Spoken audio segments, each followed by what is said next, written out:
প্রযোজক রানা সরকার জিৎদাকে নিয়ে কি শুরু করেছে এসব।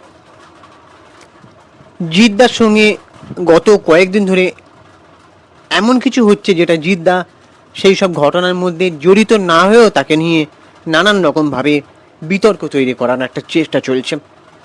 যেমন প্রথম কথা হচ্ছে, আমি আগেও ভিডিও বানিয়েছিলাম যে রাহুল অরুণোদয় ব্যানার্জির অকালে চলে যাওয়ার পর সে নাকি সেই ঘটনার সম্মুখে আসেনি, মানে কোনো যে মিটিং বৈঠক মিছিলে জিৎদাকে দেখা যায়নি, সেটা নিয়ে তাকে কটাক্ষ করা হচ্ছিল। যখন সেই মানুষটা মুম্বাই থেকে ফিরে এসে রাহুলদার বাড়িতে গেলেন, রাহুলদার মা এবং দাদার সঙ্গে দেখা করলেন, তখন তিনি বললেন যে তাদের পাশে তিনি আছেন এবং থাকবেন। মানুষটা কোনো রকম মিডিয়াকেও ডাকেননি। কেউ একজন ভিডিওটা পোস্ট করেছিল, তাদের টিমেরই কেউ একজন হবে হয়তো, কিন্তু কোনো মিডিয়াকে তিনি ডাকেননি কিন্তু। আর মানুষটা সব কিছু জানিয়ে কাউকে কিছু করেন না। আর সেই মানুষটাকে নিয়ে তারপরে কি হলো, একটা রাজনৈতিক পোস্ট করা হলো, সে নাকি বামপন্থীর হয়ে ভোট চাইছে আর তিনি নাকি টিএমসি সরকারকে সরাতে বলেছেন। এমন কোনো পোস্ট তিনি যে করেননি, আর এমন কোনো রাজনৈতিক দলের হয়ে প্রচার বা রাজনৈতিক দলের মধ্যে যুক্ত থাকা তিনি কোনোটাই করেন না, সেটাও তিনি জানিয়ে দিয়েছিলেন। এইটা নিয়ে আমি ভিডিও বানিয়েছিলাম, এই দুটো টপিক নিয়ে, যেটা জিৎদার ওই যে বামপন্থীর হয়ে নাকি ভোট চাইছেন তেমনই যে বিতর্ক দানা বেঁধেছিল, সেটা নিয়ে আমি পুরোটা ক্লিয়ার করেছিলাম একটা ভিডিওয়। সেই ভিডিওটা বেশ ভাইরাল হয়েছে, মানে অনেক মানুষজন দেখেছে, তাদেরকে আমি অসংখ্য ধন্যবাদ জানাবো। তো তারপরে জিৎদার একটা খবর এসেছিল যে জিৎদার নাকি কেউ বলে বিপ্লবী, কেউ বলে ডাকাত। ছবিটা 29শে মে রিলিজ হওয়ার কথা ছিল, সব কিছু ঠিকঠাক করে এগোচ্ছিল। সে মানুষটা পুজোতে আসতে চেয়েছিল, কিন্তু তাকে পুজোতে আসতে দেওয়া হয়নি, কারণ দেবদা ওদিকে 207 পুজোতেই রিলিজ করতে চাইছেন, তিনি জায়গায় কিন্তু ছাড়তে চাইছেন না। তো জিৎদা ঠিক করলেন 29শে মে রিলিজ হবে। তারপরে একটা খবর শুনছি নাকি প্রযোজক সরে দাঁড়াচ্ছেন জিৎদার পাশ থেকে। কেউ বলে বিপ্লবী, কেউ বলে ডাকাত, নাকি ভবিষ্যৎ অনিশ্চয়তায় পড়েছে সিনেমাটার। আর সিনেমাটা নাকি বছরের শেষের দিকে মুক্তি পেতে পারে। আর কারণ সিনেমাটার নাকি বাজেট, তারপরে হচ্ছে অনেক কিছু নাকি প্রযোজকদের সঙ্গে একটু জিৎদার সাথে মতের অমিল হয়েছে, সেটা নিয়েও আমি ভিডিও বানিয়েছি। তবে কালকের থেকে দেখছি রানা সরকার, প্রযোজক রানা সরকার, মানে সে তো খুব যে বেশি সিনেমা করেছে তা নয়, এদিকে তার এমন কিছু পোস্ট দেখবে তোমরা, কাউকে মানে কি বলবো, ব্যক্তিগত আঘাত দিয়ে কথা বলে। ধূমকেতুর প্রযোজক, যে কিনা একটা সিনেমা ঠিকঠাক টাইমে রিলিজ করতে পারে না। আর ধূমকেতু কি খুব ভালো গল্প ছিল, তাই সেই একটা সিনেমা হাইপে বেরিয়ে গেছে বলে কত ব্যবসা করেছে, সেটা নিয়ে তার এখনও মানে বেশ অহংকার প্রকাশ করছে। তার বলছে ধূমকেতুর বাজেট আমি ধূমকেতুর আমি বক্স অফিস দেবো। ওই একটার বক্স অফিস আর কি সিনেমা বানিয়েছে, জাতিস্বর, তারপরে আর একটা কি এম্পারার ভার্সেস শরৎচন্দ্র মনে হয় করবে, তারপরে লাহ গৌরাঙ্গের নামরে। কী এমন সিনেমা প্রডিউস করে, একটা ভালো মানের কমার্শিয়াল সিনেমা যেটা প্যান ইন্ডিয়া লেভেলে বক্স অফিস দেবে, মাত করবে, সেই সিনেমা কি তিনি প্রযোজনা করতে পেরেছেন রানা সরকার?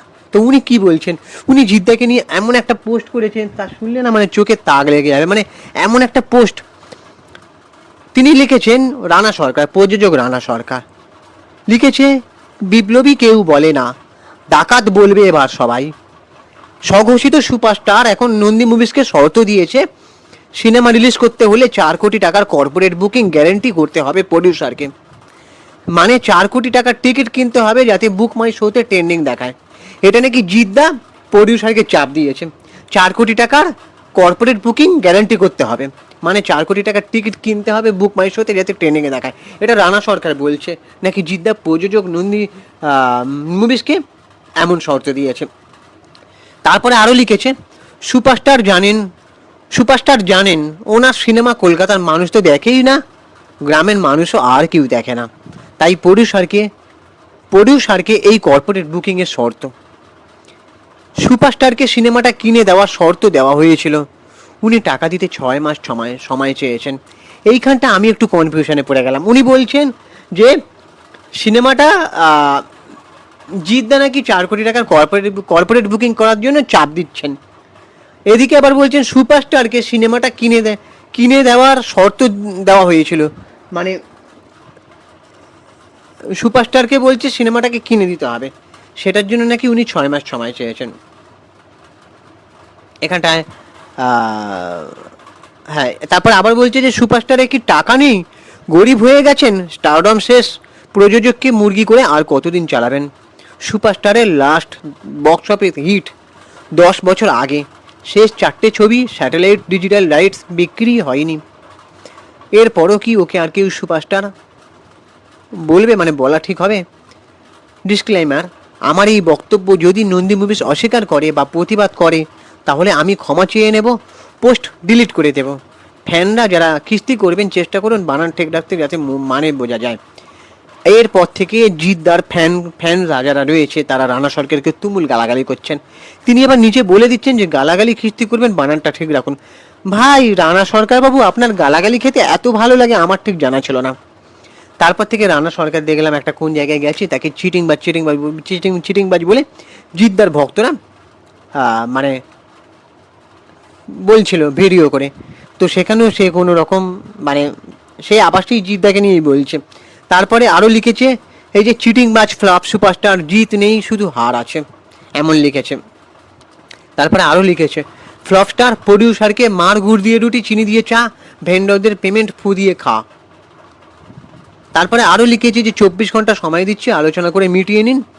আশা করছি সুপারস্টার খুব তাড়াতাড়ি নন্দী মুভিজের সাথে সমস্যা মিটিয়ে নেবে, সিনেমা রিলিজ হবে, দর্শক ও ফ্যান্সরা বলুক তার সিনেমা রিলিজ হোক। এটা চান না সিনেমাটা সেলিব্রেট হয়ে যাক, সেটা চান। আবারও বলছি ফ্যানরা সুপারস্টারকে যতই ভালোবাসুক টাকা কিন্তু দিয়েছে নন্দীবাবু। সুপারস্টার এই একতরফা সিনেমাটা রিলিজ করতে পারবে না, তাই নন্দী মুভিজের নামে বাজে বাজে কথা বলে কোনো লাভ হবে না, আর আমাকে খিস্তি করেও কোনো লাভ হবে না। আমি সত্যি কথা বলবই। আপনাদের প্রিয় সুপারস্টারকে বলুন প্রডিউসারকে সম্মান করতে এবং আলোচনা করে ঝামেলা মিটিয়ে নিতে। 24 ঘন্টার মধ্যে যদি না মেটে তাহলে নন্দীবাবুর পাশে যারা ইন্ডাস্ট্রি দাঁড়াবে। নন্দীবাবু কোনো অন্যায় করেনি, একের পর এক সিনেমা বানিয়ে যাচ্ছেন, লাভ ক্ষতি পরোয়া না করে তাকে যোগ্য মর্যাদা দিন।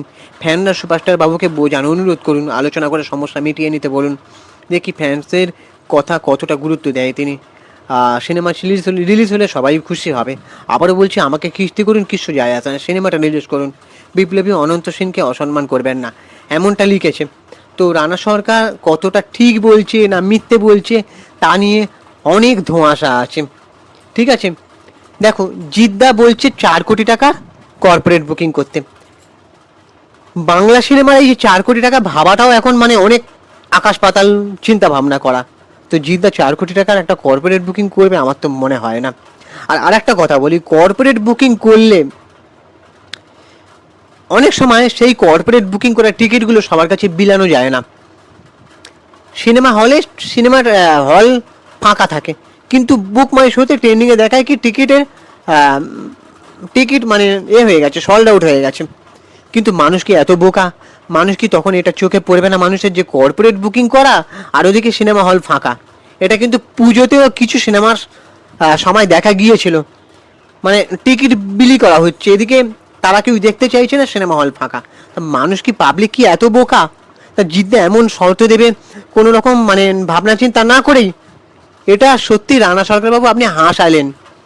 আপনি নিজে একটা ভালো সিনেমা প্রযোজনা করে দেখান তো। একটা ধূমকেতু হাইপে বেরিয়ে গেছে বলে কিচ্ছু গল্পের মাথা মুন্ডু নেই, কিচ্ছু গল্পের মাথা মুন্ডু নেই, ওটা একটা সিনেমা? হ্যাঁ, কিচ্ছু সিনেমার মাথা মুন্ডু নেই। এমন আতেল মার্কা সিনেমা না আপনারা বানানো বন্ধ করুন, এটার জন্য ইন্ডাস্ট্রির অবনতি হচ্ছে। জিদ্দা যে কটাই সিনেমা বানিয়েছে কমার্শিয়াল সিনেমা। হ্যাঁ, জিদ্দা একটু উন্নত মানের কমার্শিয়াল সিনেমা বানালে বেশি ভালো হতো, সেটা চেষ্টা করতে হবে, প্রযোজক পরিচালকদের পাশে তা দাঁড়াতে হবে। সবাই মিলে আতেল ফ্যামিলি ড্রামা এসব বানালে চলবে না। তো আমি একটা কথা জিদ্দার কাছে রিকোয়েস্ট করছি, জিদ্দা তুমি যে কোনো মূল্যে সিনেমাটা রিলিজ করো, তুমি দেখিয়ে দাও যে এদেরকে কিভাবে সপাটে গালে চড় মারতে হয়। তুমি দেখিয়ে দাও, তুমি সিনেমাটা যে কোনো মূল্যে রিলিজ করো। আমি আগেও ভিডিওতে বলেছিলাম জিদ্দা যে তোমার এই সিনেমাটা দেখার জন্য আমি মুখিয়ে রয়েছি। আমি এবং আমার ওয়াইফকে নিয়ে সিনেমাটা ফার্স্ট শো দেখবো, সিনেমাটার পাবলিক রিভিউও দেবো, এবং আমি হনেস্টলি রিভিউ করব। আমি কারণ এই জিদ্দার এই সিনেমাটা দেখার জন্য, আমি অনন্ত সিংকে দেখার জন্য, অনন্ত সিং বিপ্লবীকে অনেকেই জানেন না, সে মানুষটা নাকি মাস্টারদা সূর্য সেনের খুব কাছের মানুষ ছিলেন। মাস্টারদা সূর্য সেন তার গুরু ছিলেন, তিনি জেল খেটেছিলেন, তারপরে তিনি ব্যাংক লুট করেছিলেন, মানুষদের মধ্যে বিলি করতেন। বাংলা সিনেমা প্রযোজনা করেছিলেন, জমালয় জীবন্ত মানুষ প্রযোজনা করেছিলেন। তো এই অনন্ত সিং বিপ্লবীকে মানুষদের পর্দায় দেখা উচিত, কারণ এই মানুষটাকে অনেকেই চেনেন না, এখনকার জেনারেশন তো চেনেই না। তো আমি বলছি তাই জিদ্দা, তুমি যে কোনো মূল্যে রিলিজ করে সিনেমাটা দেখিয়ে দাও, আর এইসব মানুষদেরকে মুখে গালে সপাটের চড় মারো, দেখিয়ে দাও। জিদ্দা প্লিজ, এমনিতে তুমি 2 বছর ধরে সিনেমাই আনছো না, তোমার সিনেমার পাশে আমরা আছি, থাকবো। আর জিদ্দার ফ্যান্সরা এত বড় বড় কথা বলে, এত সবাইকে করে, কিন্তু জিদ্দার ফ্যান্সদেরও উচিত সিনেমাটা গিয়ে ব্লকবাস্টার করা। তার মধ্যে আমিও জিদ্দা সিনেমাটাকে দেখতে যাচ্ছে, আমিও দায়িত্ব নিচ্ছি জিদ্দা সিনেমাটাকে অনেস্টলি রিভিউ দেবো, এবং সব কিছু তুলে ধরবো যাতে মানুষ দেখে সিনেমাটা। এর মধ্যে আমার কোনো মানে পেড প্রমোশনের জন্য বলছি না। হ্যাঁ, আমি জিদ্দা আমার চ্যানেলে যদি একটা ইন্টারভিউ দিতেন খুব খুশি হতাম, কারণ এটা আমার স্বপ্ন, এটা আমার একটা অ্যাচিভমেন্ট হবে। আমি জিদ্দার সঙ্গে দেখাও করতে চাই, কিন্তু আমি শুধুমাত্র বাংলা সিনেমার স্বার্থে এই ভিডিওটা বানাচ্ছি, এবং জিদ্দার সিনেমাটা যাতে ব্লকবাস্টার হয় আমি চাই। কারণ জিদ্দাকে এই নিয়ে যে এত বড় বড় কথা, সবাই বলছে 10 বছর ধরে তার নাকি হিট নেই, জিদ্দা দেখিয়ে দিক যে বসই হয়। তো এবার তোমাদের কি ওপিনিয়ন তোমরা অবশ্যই জানাও। জিদ্দার ভক্তরা অবশ্যই এই ভিডিওটার মাধ্যমে সাড়া দাও, আর কমেন্ট করে জানাও। আমাদের চ্যানেলটাকে সাবস্ক্রাইব করে দাও, ভিডিওটাতে একটা লাইক দাও। আমি ইনস্টাগ্রামে রয়েছি সুপ্রিয় বাবু, মানে সুপ্রিয় পৌঁছালি সিনেমিডিয়া, অথবা চিঙ্কি বাবু 2531, ওখানে গিয়ে ফলো করে দাও। চলো টাটা, দেখা হচ্ছে পরে ভিডিওতে।